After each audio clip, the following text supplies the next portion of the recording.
So, guys, Okay. Ayan si Toto. Magdadrive na. At ito titignan ano natin, hindi demo ni Toto yung sinabi ko kanina. ang una natin tingnan yung salamin. Ayusin natin, yan. Tapos, kabila. Naka-play. Okay. Doon, sabi. Kanan. Okay. Inano niya.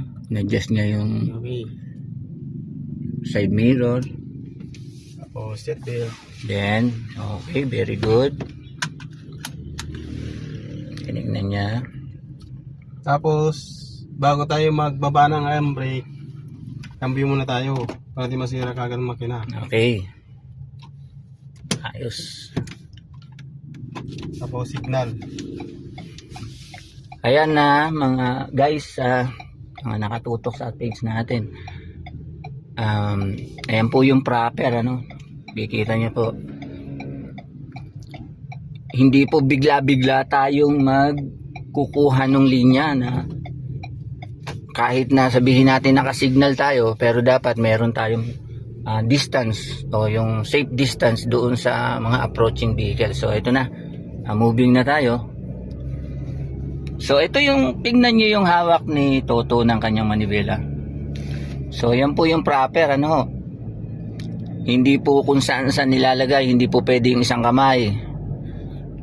So kasi po pagka nagkaroon ng hindi nating inaasahan na biglaan na mag-a-apply ka ng brake, lalo na kung nakarekta ka sa speed natin na mabilis yung speed. So pag brake mo, mawalan ka ng loose control, yung manibela hindi mo siya mahahawakan na maayos Pero kung ganyan yung tamang paghawak, ay magkakaroon siya ng lock. Ang lock na sinasabi natin dyan, yung itong siko niya, pagka nagkaroon ng biglaang sudden loose control, yung siko niya ididikit niya sa body niya, then hahawakan niya na mabuti yung kanyang manibela. So yan po yun, kaya meron siyang kumbaga na makapwersa yung kanyang gumalaw man mo, mag-lose control man yung manibela natin o yung sasakyan, ay makokontrol ng driver. So yun po yung purpose nun. Kaya po ganun ang tama, ang proper way ng paghahawak ng ating manibela. So mamaya ituturo din natin, o ipapakita nito mamaya yung proper way naman kung paano pagliko ng manibela, hindi yung nagko-cross yung ating dalawang kamay. Mali po yun, no? So mamaya ipapakita niya pag nandoon na tayo sa actual na magte-turn. No? So ito po yung ambience o lugar natin dito. Rizal po to. Napakaganda po ng tanawin dito. Nire-recommend ko din pala na meron pong magandang resort dito. Yung Orchard Rest House by the Bay. So mamaya po ipapakita ko sa inyo yung venue. Napakaganda po at mura pa po mamaya ibibigay ko din sa inyo kung paano kayo makakakontak doon sa resort. At dahil po marami po tayong turista dyan sa bandang Tanay, malapit po kasi sa amin. Ito, Pililla lang po ito Yung Tanay natin dyan, pag kayo ay naghahanap ng resort, kasi dun sa Tanay, medyo dun sa Sampaloc, somewhere in Sampaloc. Kung puno na yung mga resort doon, fully booking na, dito po sa bandang Pililla.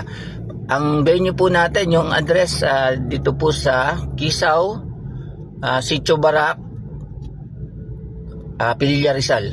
Yun po. So mamaya po. So balik po tayo sa driving ni Toto. So ayan po. At ang speed po niya, kung mapapansin po natin, ay siya ay umaano po, no? Yung kasi dito sa National Road to, Hala-Hala Pililla Road. Pero meron din kasi ditong kahit papano ay clear yung yung ating road. So pwede kang mabilis, pero sa ngayon Tingnan nyo, nag-a-apply siya dahil busy road pa sa ngayon. Nasa tamang distansya, oh. So, hindi siya masyadong nagtututok sa ating harapan. So, yun po. At meron tayong mga nakikita din dito, mga pedestrian lane. At butit walang pang ano.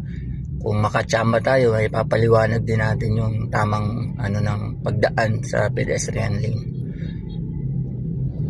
Okay.